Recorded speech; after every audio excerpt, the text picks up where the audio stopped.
हम मसीही जब दूसरों को सुसमाचार सुनाते हैं तो कई बार हम जल्दबाजी करते हैं और बिना परखे उनको कलीसिया में ले आते हैं और आगे चलकर यही लोग कलीसिया को संकट में डाल देते हैं। ये लोग गेहूं के बीज उगने वाले जंगली पौधों के समान होते हैं। ऐसे लोगों की वजह से कई बार पासबानों के ऊपर धर्म परिवर्तन का आरोप लगाया जाता है और समाज में उनकी छवि खराब होती है। उदाहरण के तौर पे पहले तिमुथियुस का 1 अध्याय और 20वां वचन कहता है, उन्हीं में से हुमिनियुस और सिकंदर है, जिन्हें मैंने शैतान को सौंप दिया है कि वे परमेश्वर की निंदा करना न सीखे।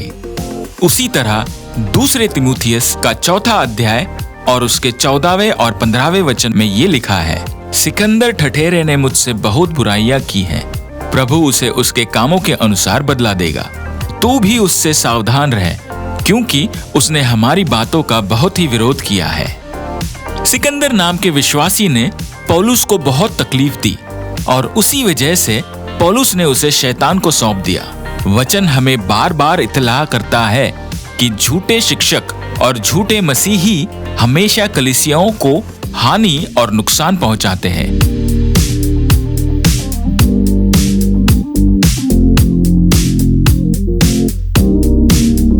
वचन कहता है कि जो भी यीशु मसीह के सच्चे अनुयायी है वे परमेश्वर के द्वारा पूर्व निर्धारित है और यीशु मसीह में वे पहले से ही अनंत जीवन के भागीदार ठहरा चुके गए हैं। इफिसियों की पत्री 1 अध्याय 4 और 5वां वचन ये कहता है, जैसे उसने हमें जगत की उत्पत्ति से पहले चुन लिया कि हम उसके निकट प्रेम में पवित्र और निर्दोष हो और अपनी इच्छा के भले अभिप्राय के अनुसार हमें अपने लिए पहले से ही ठहराया कि यीशु मसीह के द्वारा हम उसके ले पालक पुत्र हों। तो हमें क्या करना चाहिए? जब भी हम सुसमाचार प्रचार करते हैं हमें कुछ बातों का ध्यान रखना जरूरी है। पहला, केवल चुने गए लोग मसीही के संदेश को स्वीकार करते हैं। दूसरा, ऐसे लोग अपने विश्वास के प्रति सारी कठिनाइयों को सहते हैं।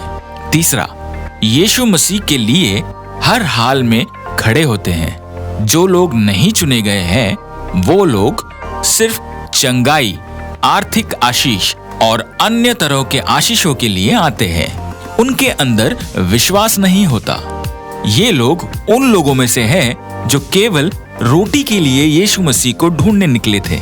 जब भी आप सुसमाचार प्रचार करते हैं और लोग विश्वास करते हैं तो उन्हें तब तक कलीसिया में मत लाइए जब तक आप इस बात की पुष्टि ना कर ले कि वो सच्चे विश्वासी है या नहीं।